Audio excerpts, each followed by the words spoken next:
रामचरितमानस के इस भाग में उस प्रकरण का वर्णन है जहाँ पर महाराज प्रताप भानु एक कपटी ऋषि के चंगुल में फंस जाते हैं और कपटी ऋषि उनकी इस अवस्था का फ़ायदा उठाकर अपनी पुरानी दुश्मनी निकालने के लिए उन्हें गलत मार्ग पर भेजने का संपूर्ण प्रयास करता है। बड़ा ही रोचक प्रसंग है, तो आइए इस प्रसंग को पढ़ते हैं।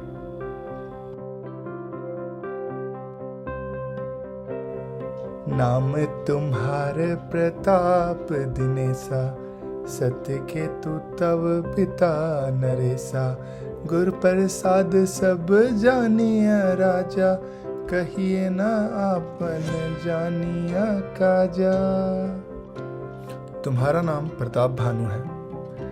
महाराज सत्यकेतु तुम्हारे पिता थे। हे राजन, गुरु की कृपा से मैं सब जानता हूँ, पर अपनी नुकसान समझकर नहीं कहता। देखी तात तव सहज सुधाई, प्रीत प्रतीत नीत निपुनाई। उपजी परि ममता मन मोरे, कहूँ कथा निज पूछे तोरे।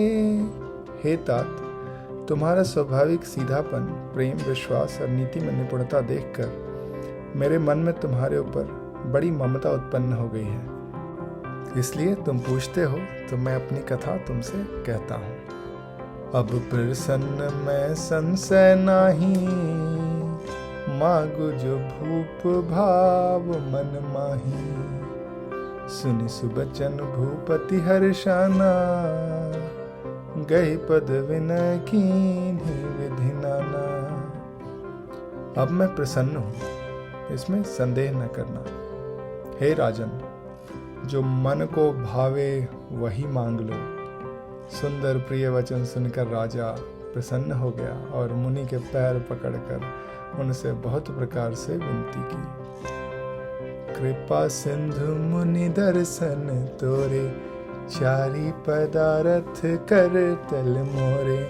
प्रभु तथापि प्रसन्न बिलोकी, मागी अगम बर हो असोखी। हे दया सागर मुनि, आपके दर्शन से ही चारों पदार्थ, अर्थ, धर्म, काम और मोक्ष मेरी मुट्ठी में आ गए। तो भी स्वामी को प्रसन्न देखकर मैं यह दुर्लभ वर मांगकर क्यों न शोक रहित हो जाऊं। जरा मरण दुख रहित तनु, समर जीत जन को। एक छत्र रिपुहीन मही, राज कलप सत हो। मेरा शरीर वृद्धावस्था, मृत्यु और दुख से रहित हो जाए। मुझे युद्ध में कोई जीत न सके और पृथ्वी पर मेरा 100 कल्प तक एक छत्र अकंटक राज्य हो। कहता पसंद रिपु ऐसा ही हो, कारण एक कठिन सुनु सो। कालो तू अपद नाई ही सीसा, एक विप्र कुल छाड़ी महिषा। तपस्वी ने कहा, हे राजन, ऐसा ही हो, पर एक बात कठिन है, उससे भी सुन लो। हे पृथ्वी के स्वामी, केवल ब्राह्मण कुल को छोड़ काल भी तुम्हारे चरणों पर सर नवाएगा। तप बल विप्र सदा बरियारा, तिनके कोप न को रखवारा। जो विप्रन बस करहु नरेसा, तो तू अबस विधि विष्णु महेशा। तप के बल से ब्राह्मण सदा बलवान रहते हैं, उनके क्रोध से रक्षा करने वाला कोई नहीं। हे नरपति, यदि तुम ब्राह्मण को वश में कर लो तो ब्रह्मा, विष्णु और महेश भी तुम्हारे अधीन हो जाएंगे। चलन ब्रह्म कुल सन बरियाई, सत्य कहूँ दो भुजा उठाई। विप्र शाप बिनु सुनु मही पाला, तोर नास नहीं कवने काला। ब्राह्मण कुल से जोर जबरदस्ती नहीं चल सकती। मैं दोनों भुजा उठाकर सत्य कहता हूँ। हे राजन सुनो, ब्राह्मणों के शाप बिना तुम्हारा नाश किसी काल में नहीं होगा। हर्षेउ राव बचन सुनितासु, नाथ न होई मोर अब नासु। तव प्रसाद प्रभु कृपा निधाना, मोकहु सर्व काल कल्याणा। राजा उसके वचन सुनकर बड़ा प्रसन्न हुआ और कहने लगा, हे स्वामी, मेरा नाश अब नहीं होगा। हे कृपा निधान प्रभु, आपकी कृपा से मेरा सब समय कल्याण होगा। एवं मस्तु कही कपट मुनि, बोला कुटिल बहोरी। मिलब हमार भुलाब निज, कहु न हमहि न खोरी। एवं मस्तु ऐसा ही हो कहकर वह कुटिल कपटी मुनि फिर बोला, किंतु तुम मेरे मिलने तथा अपने राह भूल जाने की बात किसी से नहीं कहना। यदि कह दोगे तो हमारा दोष नहीं। ताते मैं तो ही बर जाऊं राजा, कहें कथा तब परम काजा। छठे श्रवण यह परत कहानी, नास तुम्हारे सत्य मम बानी। हे राजन, मैं तुमको इसलिए मना करता हूँ कि इस प्रसंग को कहने से तुम्हारी बड़ी हानि होगी। छठे कान में यह बात पढ़ते ही तुम्हारा नाश हो जाएगा। मेरा वचन सत्य मानना। यह प्रकटे अथवा द्विज श्रापा, नास तोर सुनु भानु प्रतापा। अनुपायन धन तब नाही, जो हरिहर को पहि मन माही। हे प्रताप भानु, सुनो, इस बात के प्रकट करने से अथवा ब्राह्मणों के शाप से तुम्हारा नाश होगा। और किसी प्रकार से चाहे ब्रह्मा शंकर भी मन में क्रोध करें, तुम्हारी मृत्यु नहीं होगी।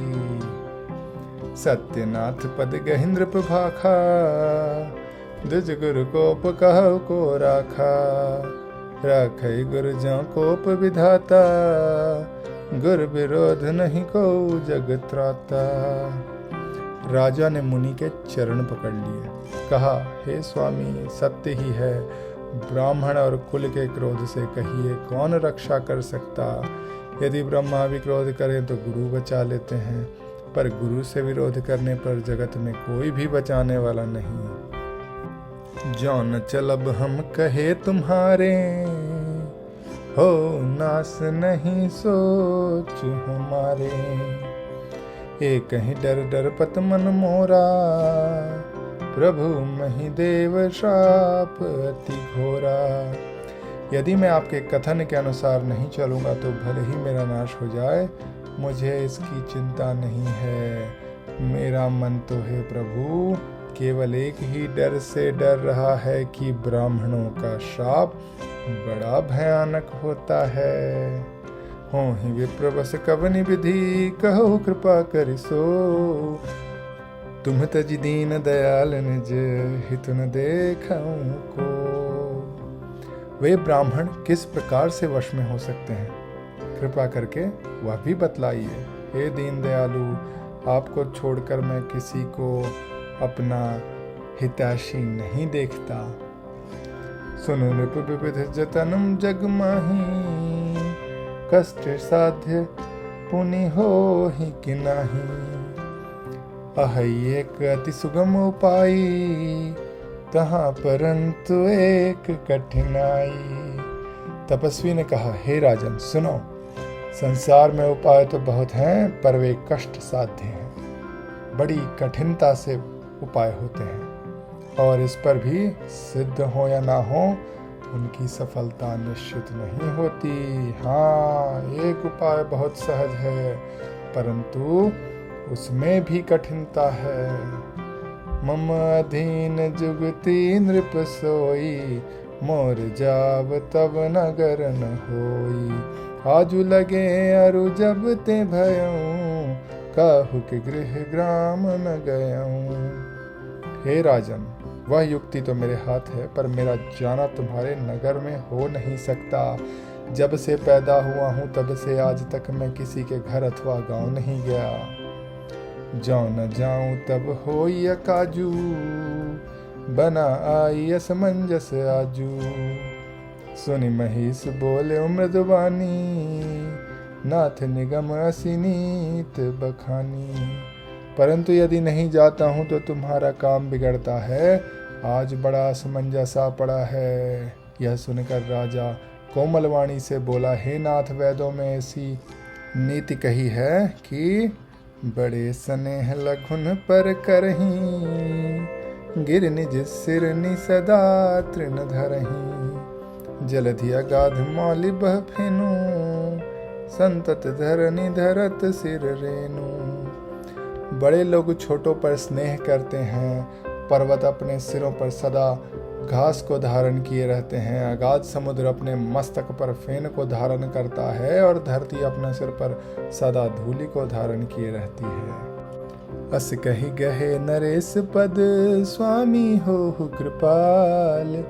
मोहि लागी दुख सही प्रभु, सज्जन दीन दयाल। ऐसा कहकर राजा ने मुनि के चरण पकड़ लिए और कहा, हे स्वामी, कृपा कीजिए, आप संत हैं, दीन दयाल हैं, अतः हे प्रभु, मेरे लिए इतना कष्ट अवश्य सही है।